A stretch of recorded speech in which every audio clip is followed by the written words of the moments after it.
Good morning, everyone. Today's topic is musculoskeletal radiology.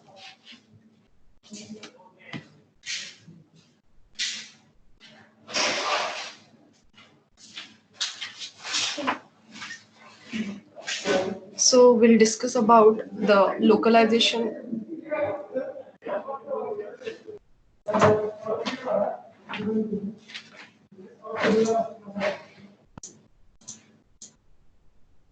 Localize. Just keep quiet. Just keep quiet.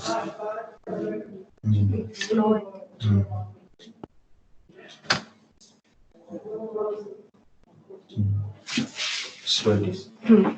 Localization of disease processes, uh, which involves bone, cartilage, synovium, and soft tissue, as identified on the plain radiograph, and we will demonstrate the systemic approach to interpretation of the plain radiograph. Recognize and describe the basic principles of radiographic features of the major arthropathies, which are osteoarthritis, rheumatoid arthritis, seronegative spondyloarthropathies, and septic arthritis and osteomyelitis. Then we will discuss about the radiographic fractures of common adult fractures, which are the scaphoid fracture, femoral nape fracture, vertebral, tibial, and ankle fracture. Then fourth point is recognize and describe the radiographic features of major bone diseases, which includes primary and secondary malignancies, Paget's disease, osteomalacia, and osteonecrosis. Then discuss the most appropriate further investigations following the plain radiograph, including the indications for other bone imaging like technetium bone scanning, ultrasound, and MRI, and interpret the results with a DEXA assessment for the bone density and assessment of osteoporosis.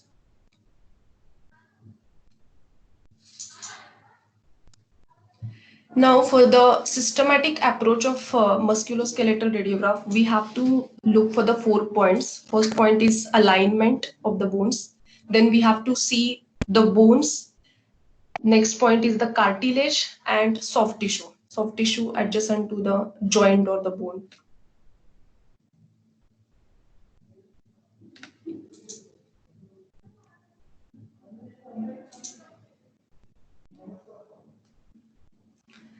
The first point is alignment. Compare the alignment of each bone relative to the remaining structures. Then the position of adjacent articular surfaces normally should be 100% opposition between the two surfaces. And if there is partial opposition, means two bones are not in completely opposition. There is we call it as a subluxation, and if there is no opposition, then we call it as a dislocation. So the first point when you read the X-ray is the C for the alignment. Now these are the two images. In first image, we can see there is a glenoid cavity, and this is the head of the humerus, which is not in normal alignment.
Which one?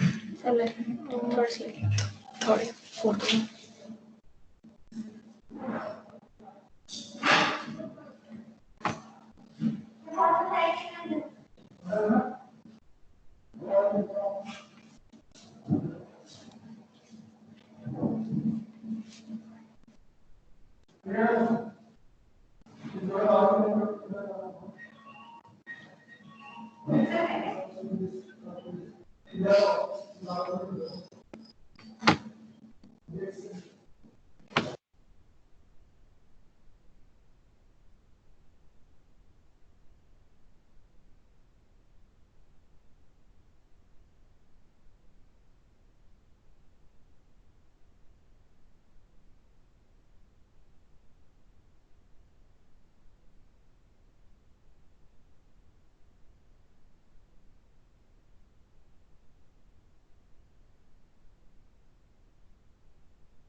Start. So the first image shows there is a partial loss of alignment. So we call it as a subluxation. And in this second image, there is a complete loss of alignment of the femoral head and the glenoid cavity. So it is called as a dislocation.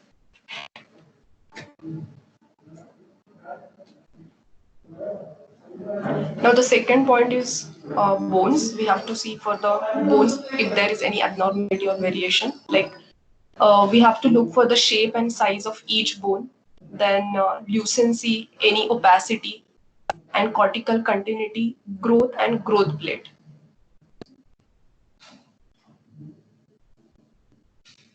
Then third point is the cartilage. Look for if there is any decreased joint space, increased joint space, or chondrocalcinosis.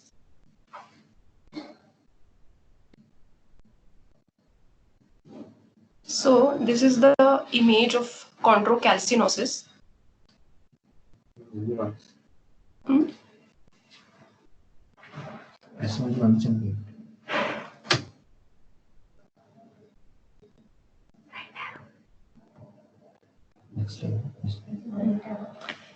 So now in this image, it shows the knee joint. So this is the femoral head, then this is the tibia, and this is the fibula. So this is the femorotibial joint. The peripheral portion we can see is the cartilage, and there is subtle radio opacity it's seen in this portion. And this is the calcium deposition, and this is the case of chondrocalcinosis. So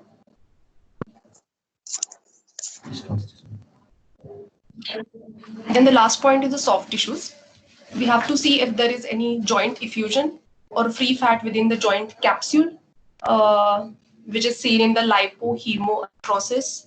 If there is any gas, calcification, mass laceration, or foreign body. So this is the fat pad sign. The first image we can see here. This is the normal joint space, and in the second image, you can see the lucency, radiolucency, which is seen adjacent to this joint, and this is because of the fat. So it is called as a posterior fat pad sign. So normally in normal X-rays, we cannot see the fat, but if there is any radiolucency, it is called as a fat pad sign.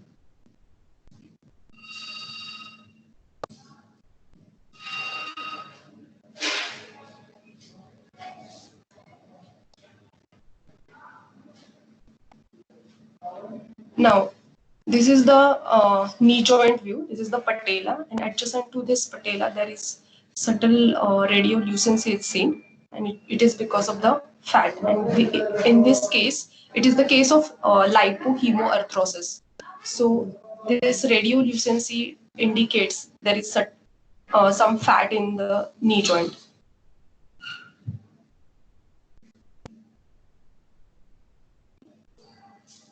Now the next point is describing the fractures. For fractures, we have to calculate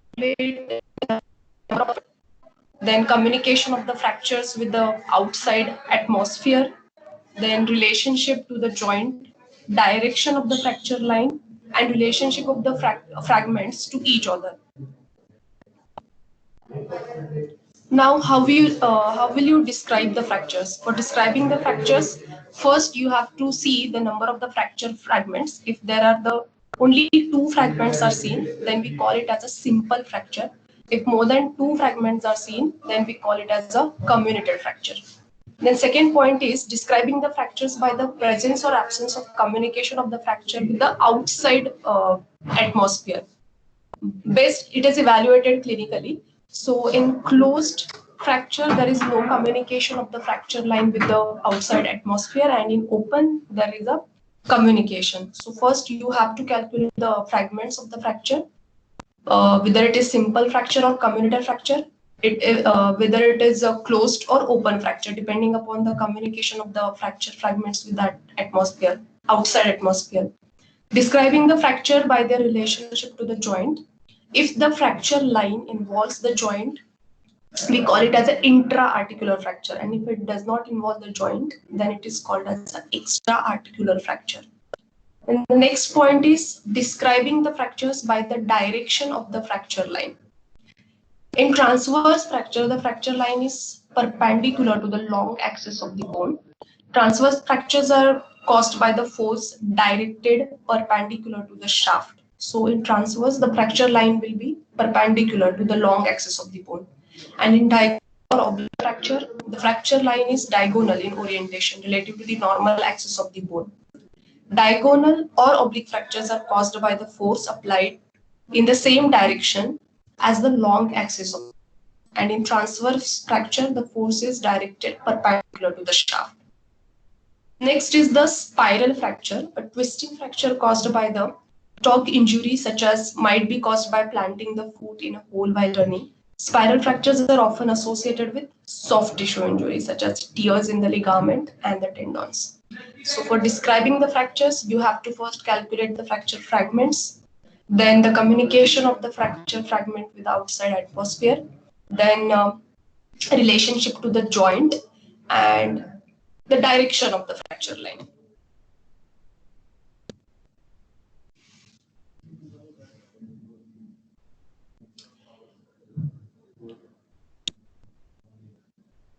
Okay, the next point is relationship of the fragment to each other 4 parameters, like describing in terms of relationship of the distal fracture fragment related to the proximal fragment. So the point is displacement. Describe the amount by which the distal fragment is offset front to back or side to side from the proximal fragment. So we have to check the fractured bone in relationship with the adjacent bone. If the distal bone is fractured, we have to look for the displacement, like if it is displaced side to side or front to back to the proximal fragment. Then the next point is angulation. Describe the angle between the distal and proximal fragments as a function of the degree to which the distal fragment is deviated from its normal position. So first is the displacement, then the angulation, at which angle the fragment is displaced from its normal position. Then there is a shortening. Describe how much, if any, overlap, there is ends of the fracture fragments, which translates into how much the shorter the fracture bone is than it would be had it not be fractured.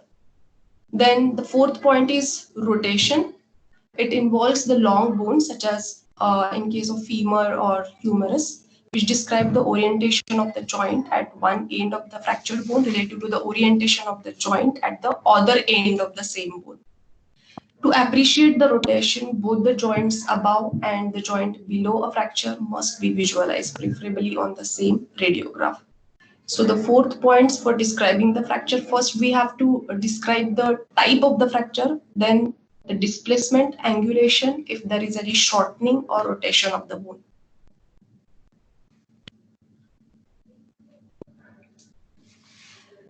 Now, in case of tibial fractures, look for the shaft, then plateau. Plateau is the intra-articular at the knee joint, plafond, intra-articular at the ankle joint, and use the general rules for describing the fractures. Same as we have discussed previously. If in doubt, management will be to reduce, immobilize, or rehabilitate depending upon the type of the fracture.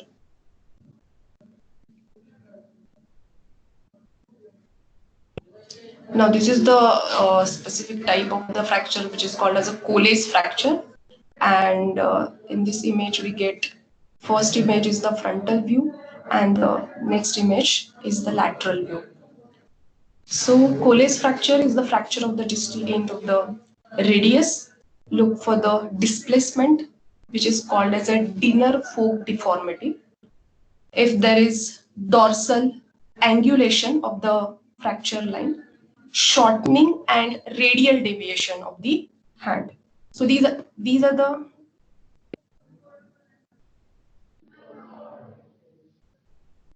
four points we have to look in case of Colles fracture. In Colles fracture, there will be associated ulnar styloid injury, which is seen in 60% of the cases, and ulnar collateral ligament injury often associated. Next is the scaphoid fracture.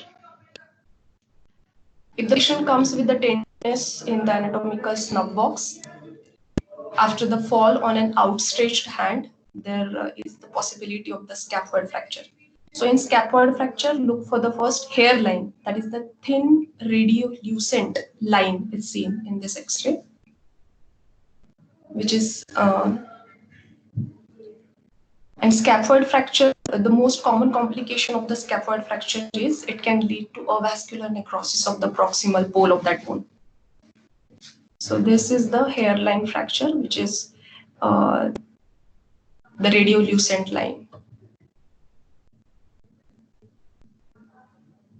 Now, the next fracture is the femoral neck fracture. So you can see this is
hip fractures can be very subtle and sometimes require additional imaging such as bone scan or MRI, because in normal X-rays we can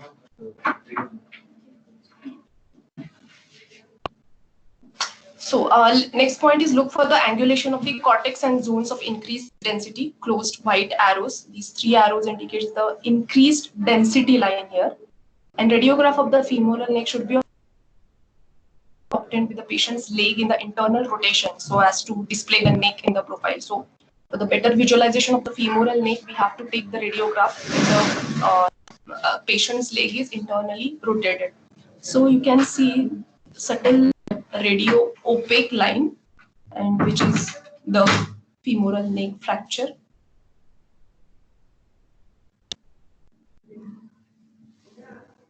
Now the next fracture is Weber's, and Weber's fracture.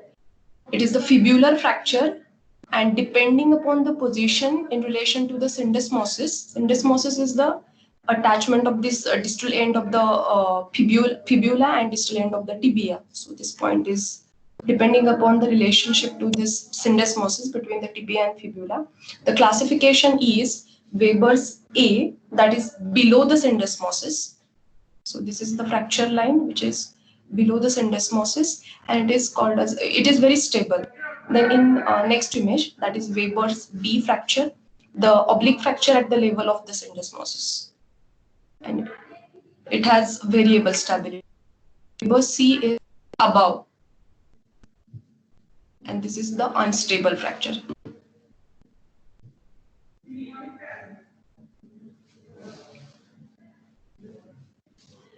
Then the next common fracture which is seen in pediatric population is Salter-Harris fracture. So S for straight, that is the fracture is through the physeal line. Then A for above, that is only the metaphysis is involved. So the fracture line is going through this metaphyseal portion. L for lower, only epiphysis is involved. T is through the metaphysis and epiphysis. The fracture line is involving both the metaphysis and epiphysis. And R is for ramp, that is the compression injury.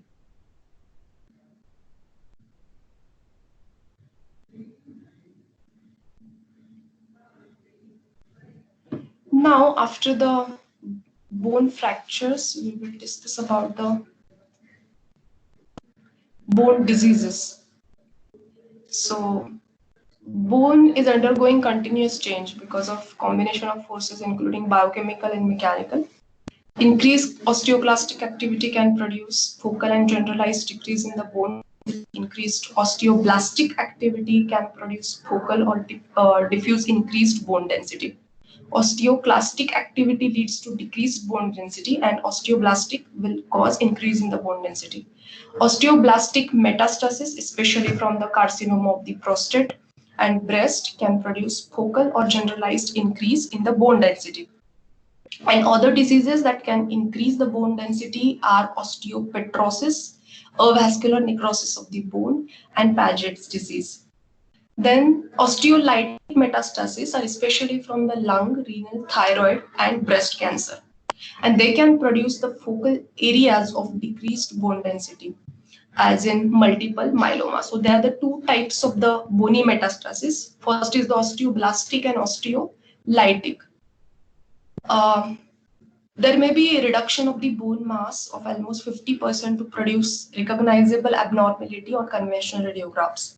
Examples of the disease cause generalized decrease in the bone density are osteoporosis, hyperparathyroidism, rickets in children, and osteomalacia in the adults. Pathological fractures occur with minimal or no trauma in the bone that had pre-existing abnormality. So we have to look for the bone diseases, in which we have to see for the bone density. We have discussed about when the bone density will increase and when the bone density will decrease. There are the osteoclastic and osteoblastic metastasis and activities. And in pathological trauma, when there is very minimal or no trauma to the bone, but there is pre-existing abnormality. So we call it as pathological fractures. Now the first bone disease is the primary bone. We will discuss the primary bone tumor. So this is a case of 26 years old male, and with a history of pain in the forearm for for 2 months. This is the AP radiograph of the forearm, and that shows destructive lytic lesion in the radius. So you can see adjacent bone. It's very clear. The outer is the cortex, inner radiolucent area is the medulla. But in this bone, there is certain destruction of the cortical margins on both the sides, destruction of the medulla, and this is not the homogeneous density we can see on the X-ray. So it is a destructive plus lytic, because it is a reduced opacity is seen in the medulla of the radius, and that is the typical of central chondrosarcoma. And you can see there's radio opaque foreign body like structures here, and these are the staples which are used during the time of the biopsy.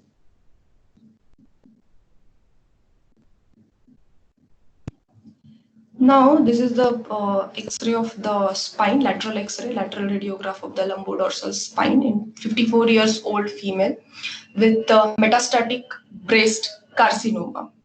So as compared to the vertebral body above and the vertebral body below, we can see there is reduced or decreased height of this vertebral body. So it is called compression or collapse of the vertebral body anteriorly.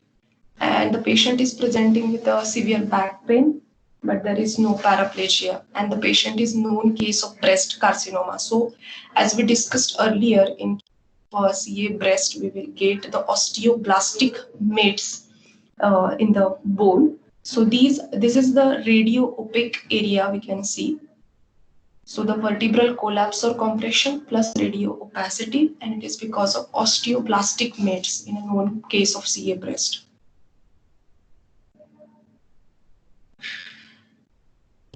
Now this is the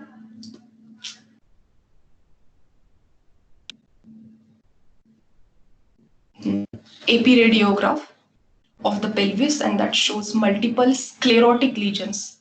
You can see the multiple radio opacities here. These are the multiple sclerotic lesions throughout the entire pelvis, as well as diffuse sclerotic changes which are seen at the vertebral level of L4 vertebra and upper third of the sacrum. So this is the upper third of the sacrum, L4, L5 vertebra, and diffusely distributed sclerotic lesions in the pelvis. And this is consistent with the metastasis from the prostate cancer. So this patient is the known case of CA prostate, and you can see the osteoblastic mates involving entire pelvis, sacrum, and L5 vertebra. Now this is the AP radiograph of pelvis again. It is showing the thickening of the femoral neck. There is thickening of the femoral neck and diffuse sclerosis involving all the bones of the pelvis. This is the case of Paget's disease. So in Paget's disease also you get the multiple sclerotic lesions and thickening, cortical thickening of the femoral neck.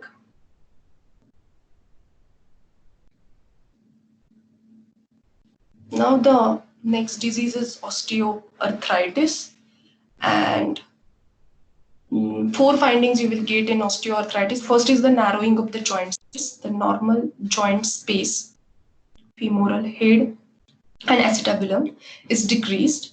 Then there is formation of subchondral cyst. These are the lytic lesions you can see here in this X-ray. So this is the lytic lesion, that is the subchondral cyst. Then you will get the subchondral sclerosis. So this is the radio opaque area. It is called as a subchondral sclerosis, and there will be the marginal osteophytes. So you can see here there is an extra bony growth, that is the marginal osteophytes are seen. These are the 4 findings you will get an osteoarthritis. So narrowing of the joint space, subchondral cystic areas, subchondral sclerosis, and marginal osteophytes formation. Now the next case is rheumatoid arthritis. So in rheumatoid arthritis, you will get the erosions of the proximal joint space. So in this image, you can get the carpal carpometacarpal joint space, and metacarpophalangeal. So this is the metacarpophalangeal joint. So there will be the erosions of the carpal bones. You can see here also there are certain erosions of the carpal bones, narrowing of the joint space. There is complete narrowing of the joint space. And in late findings of the rheumatoid arthritis are the deformities like ulnar deviation of the fingers at the metacarpophalangeal joint. You can see there is a slight deviation and subluxation of the metacarpophalangeal joint and ligamentous laxity leading to deformities of the finger.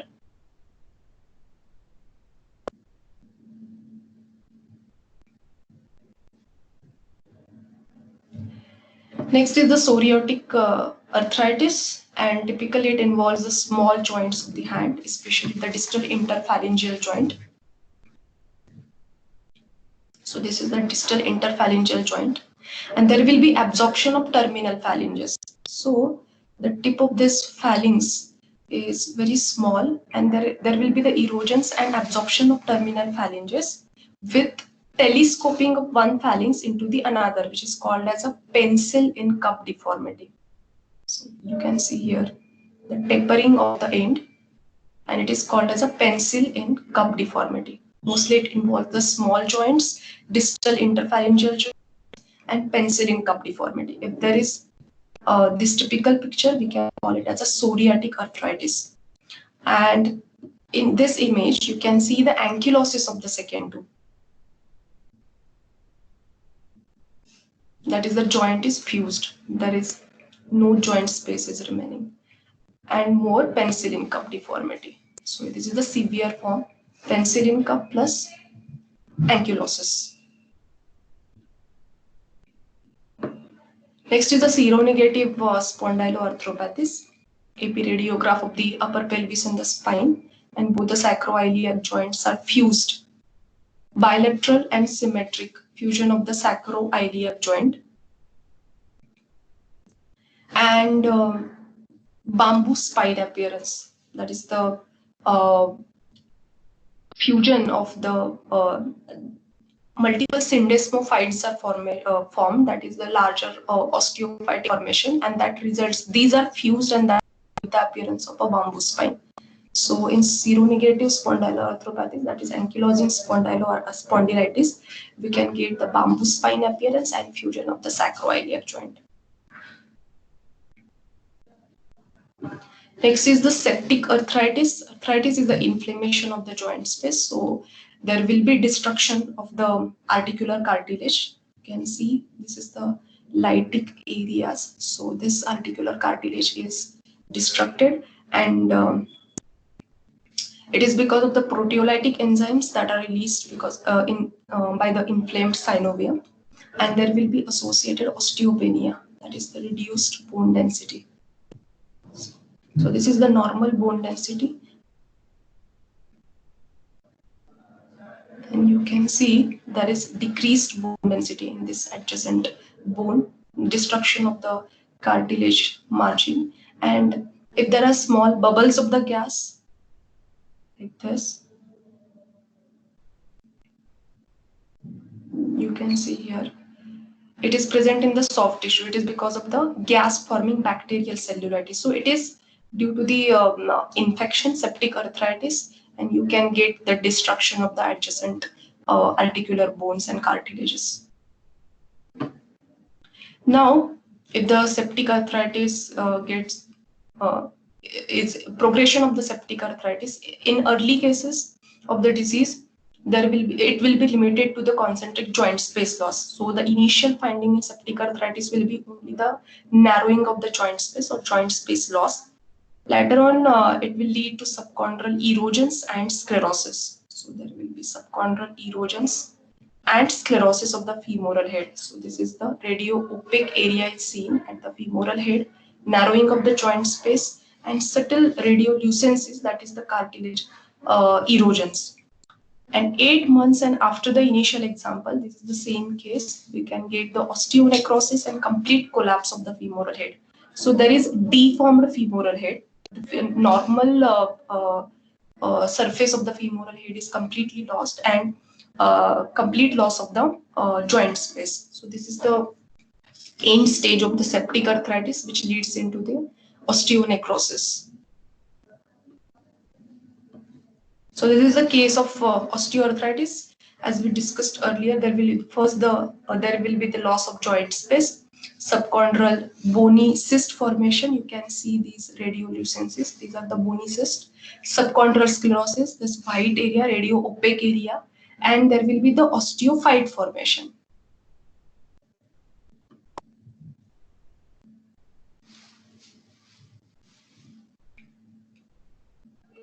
So now in this case, you can see the sclerosis of the joint space, sacroiliac space.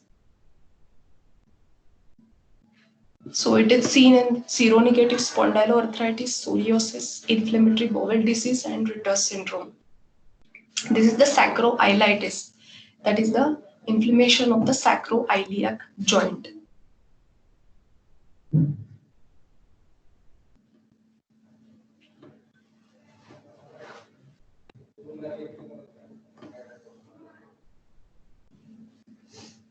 Okay, this is the case of septic arthritis. You can see this second metacarpophalangeal joint. You will get there is a destruction of the joint space, destruction of the articular cartilage process, that is the radiolucency C, and adjacent soft tissue edema. You can see there is edematous edema formation adjacent to this joint space and radiolucencies of the articular portion of the joint.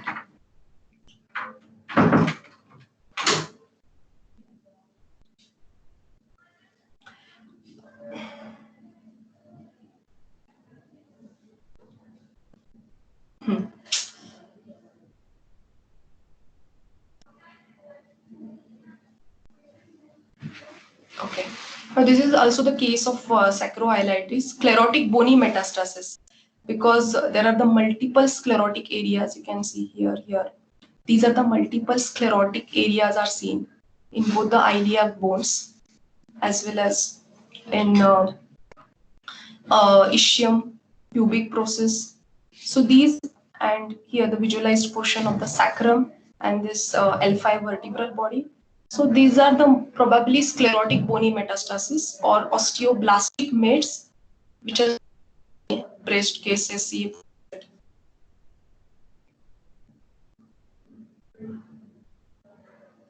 Now,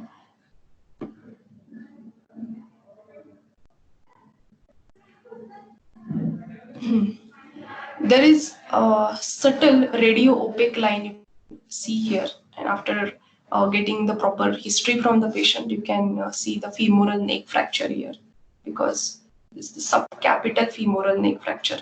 So this is the radio opacity seen, subtle radio opacity seen.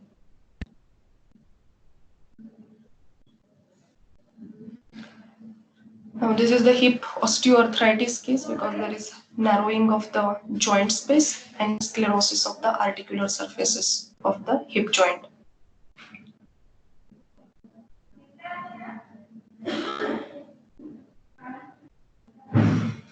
As we discussed, 3 types of the Weber's fracture, that is the fracture of the fibula, and this is the fracture B at the level of syndesmosis, and it has a variable stability.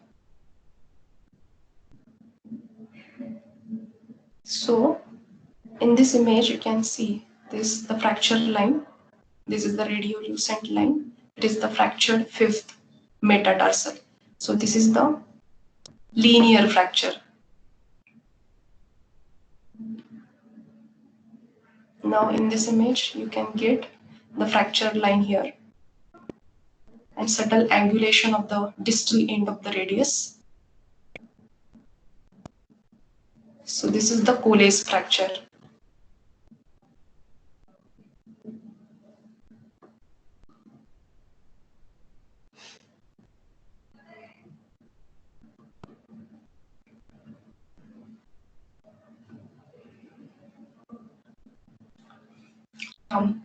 In this image, this is the AP image. You can get there is a fracture of the scaphoid bone.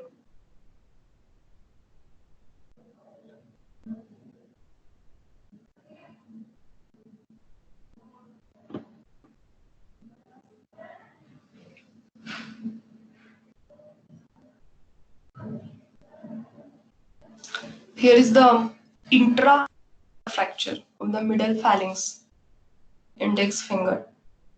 Middle phalanx of the index finger. It is intra-articular fracture because it is involving the articular surface of the bone.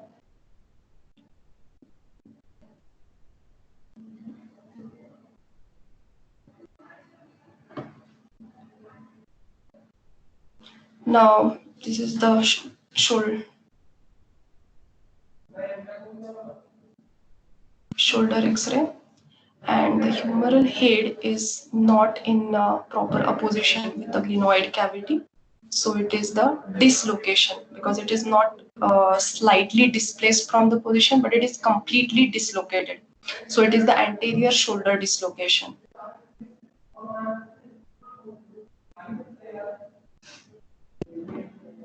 This is the femur bone, and you get the femoral shaft.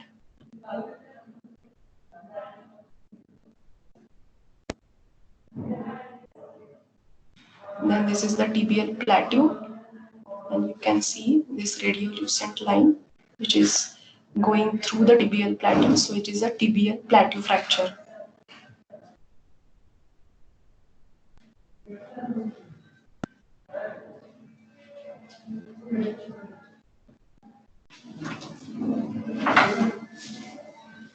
So there is a radiolucent area which is fat. It is called as a posterior fat sign. We have already seen that. So this is the case of lipohemoarthrosis. X-ray of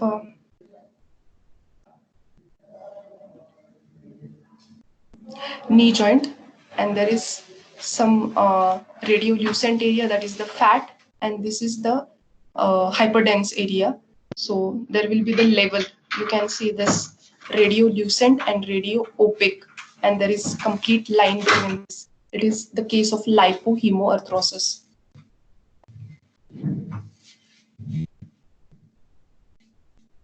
So there is a bony structure or radio opaque structure is seen at this level. It is called as a sesamoid bone.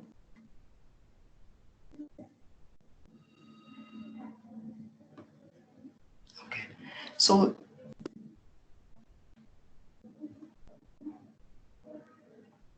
X-ray shoulder, you can get the light bulb-like sign.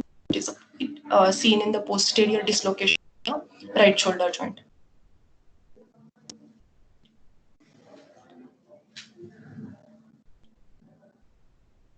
This is also the case of dislocation, that is the inferior dislocation of the shoulder joint. So in posterior dislocation, you will get the light bulb sign.